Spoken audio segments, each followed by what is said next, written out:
Hello guys, this week we are sharing the little known battles that women faced to receive their widow's pensions after the Civil War. Often these ladies were either widowed as their husbands were killed in action, or they were caring for their spouses when they returned with war wounds who then later died.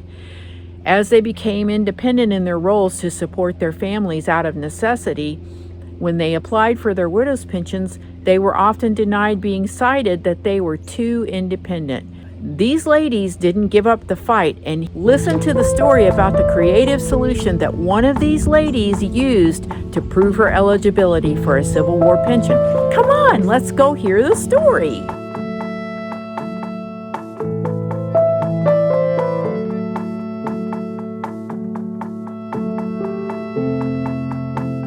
This strange tale is about a Civil War widow who needed a way to prove her marriage to her first husband, James, so that she could receive a widow's pension. National Archives staff discovered her file when they received a request for research assistance in 2005.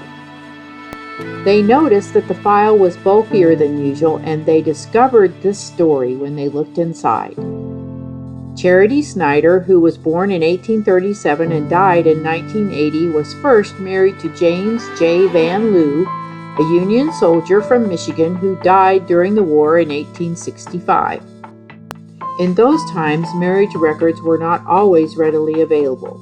In 1900, Charity was living alone, being widowed for a second time in Long Rapids, Alpena, Michigan, and she began the application process for a Civil War widow's pension. One of the requirements for obtaining a widow's pension was proof of marriage. Having no official marriage record, she found a creative way to prove she had been married to her late husband. During the war, James had caught a mole in his tent and had sent the skin to her, and his original letter to her with the moleskin was addressed to "Dear Wife." Several of her friends at that time remembered her receiving the moleskin from James. Charity found the envelope from James, and while the letter wasn't in it, the moleskin still was. She sent the moleskin to the Pension Bureau with the following letter: "Sir, the letter from James I cannot find. I found the envelope and a moleskin he sent me in the letter addressed to Dear Wife, telling me that he caught it in his tent during the war.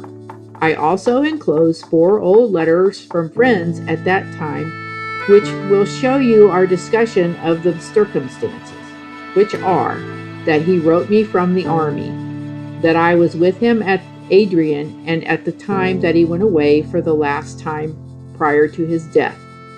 Also, the letter from Harriet Tabor. I trust these will prove satisfactory to answer the questions about our marriage, and please return them to me. Charity Snider."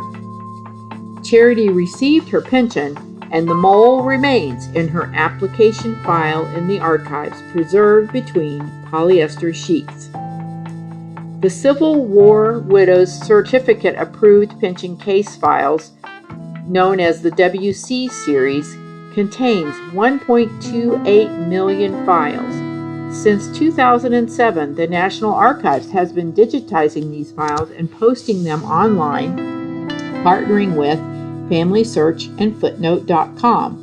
So far, about 30,000 case files have been loaded onto Fold3.com. I'm thinking there will be many more amazing historical tales found in this digitizing project. Hello friends, and thanks for giving us your time. And please drop us a comment, because we just love getting those. But more importantly, keep going out and exploring. Life matters. We hope to see you again soon. Bye bye.